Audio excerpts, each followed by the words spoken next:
Aku ada teman senasib sama aku, dia pasien HIV juga, divonis sama dengan aku sudah 3 tahun, tapi dia janda dok. Dia sekarang dekat dengan suami orang dan dia melakukan hubungan seks beresiko tidak pakai.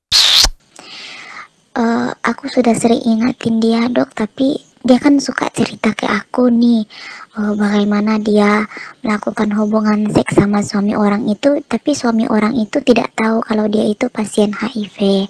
Dia sering juga dok, katanya kan karena dia pakai suntik yang 3 bulan, datang bulannya kan tidak teratur. Dia sering dok katanya berhubungan, kadang-kadang sudah ada darah gitu, sudah ada darah juga di laki-laki itu. Jadi bagaimana itu dok? Sedangkan dia juga dok pernah waktu itu putus obat setahun, dan ketika putus obat setahun itu dok, dia berhubungan seks bebas tanpa dengan si abangnya itu, dengan pacarnya itu. Setelah itu dia ngambil obat lagi, obatnya pun dia malas minum, kadang dia putus-putus minum obat dok, tapi dia mau tiap hari dok. Mau kadang misalnya sebulan sekali dia ketemu dengan cowoknya itu, dengan pacarnya itu berhubungan seks. Dan si laki-laki itu bagaimana dok, apakah dia sudah tertular atau tidak? Apalagi si laki-laki ini nggak jauh dari rumah aku dok. Kulihat memang sekarang kondisinya gemuk, yang pendek orangnya gitu, dan bekerja keras. Terus dia berhubungan lagi sama istrinya, apakah istrinya itu juga tertular dok gitu. Aku merasa kasihan aja gitu dok.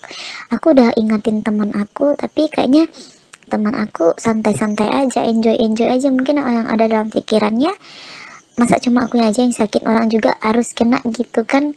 Jadi aku nggak suka aja dok, jadi aku nggak berteman lagi dengan dia gitu sejak dia cerita seperti itu. Dan risikonya dengan si laki-laki itu bagaimana dok?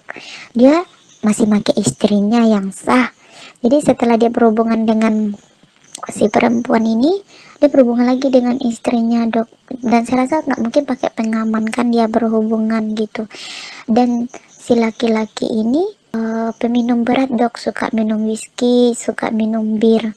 Bagaimana itu ya dok? Bisa mungkin dijelaskan ke saya dok gitu, biar setidaknya saya juga bisa mengingatkan teman saya itu tadi dok gitu.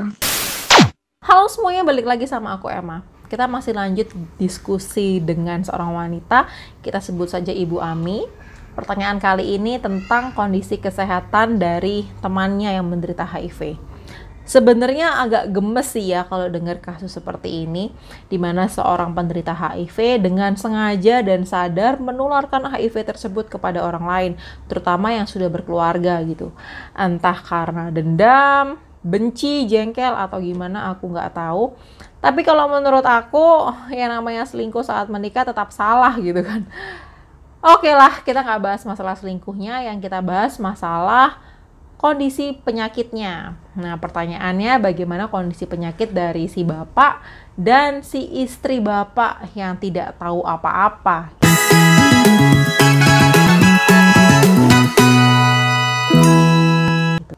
Teman-teman harus tahu terhadap gejala penularan HIV, di mana penularan HIV itu punya 3 tahap gejala. Yang pertama, tahap infeksi primer akut.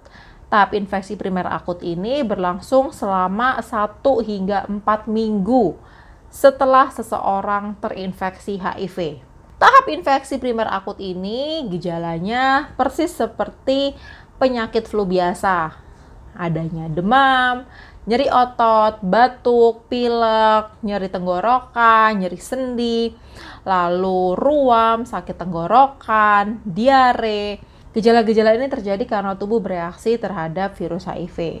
Jadi sistem kekebalan tubuh kita membentuk antibodi untuk memerangi virus HIV tersebut. Nah, biasanya virus HIV belum bisa dideteksi pada tahap awal, bahkan dalam jangka waktu 1 sampai 6 minggu lamanya gitu kan. Jadi kalau misalnya kalian sekarang berhubungan badan dengan penderita HIV, terus minggu depan mau tes HIV, itu belum tentu memunculkan hasil positif HIV.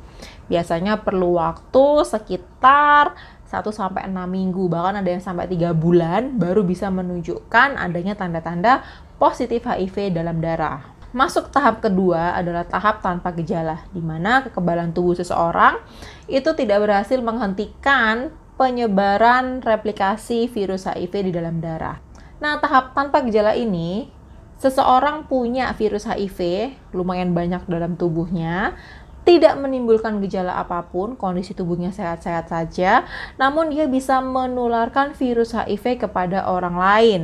Tahap tanpa gejala ini biasanya berlangsung sekitar 1 tahun hingga 10 tahun, bahkan ada yang sampai 15 tahun lamanya. Nah, jika tidak diobati, virus HIV ini akan terus-menerus menyerang kekebalan tubuh penderitanya, hingga suatu saat ketika terserang penyakit tertentu dan kekebalan tubuh kita tidak sanggup lagi untuk menyerang penyakit-penyakit tersebut karena sudah dilibas oleh virus HIV, maka muncullah infeksi oportunistik, masuk ke tahap ketiga, di mana infeksi HIV dengan simptomatik, adanya gejala infeksi oportunistik yang serius. Biasanya dengan tahapan ketiga ini, seseorang penderita HIV bisa mengalami penurunan berat badan, diare kronis, adanya jamur maupun sariawan parah di dalam mulut, keringat malam, demam, batuk terus-menerus, bahkan sampai sepsis dan adanya infeksi pada otak gitu kan ya. HIV adalah jenis virus yang menyerang tubuh,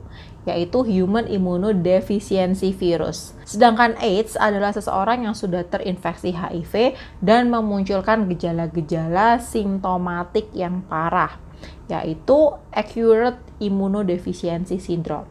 Nah, dari 3 tahap gejala ini, jika wanita HIV tadi itu tidak rutin mengkonsumsi ARV dan kondisi CD4-nya atau imunitas kekebalan tubuh terhadap HIV-nya itu rendah di bawah 500 sehingga dia bisa menularkan HIV ke orang lain, maka bisa dikatakan si bapak itu menderita HIV dalam tahapan tanpa gejala sama sekali karena imunitasnya masih bagus. Tapi si bapak ini bisa menularkan ke istrinya. Jadi si istri juga bisa saja masuk ke dalam HIV tanpa gejala. Nah, jika tidak dikontrol, HIV ini lama-kelamaan ketika daya tahan tubuh si bapak ini lemah, lalu terkena penyakit dan tidak sembuh-sembuh. Nah, itu baru kelabakan bahwa bapaknya terkena HIV. Tapi jika kondisinya si wanita HIV itu rutin minum ARV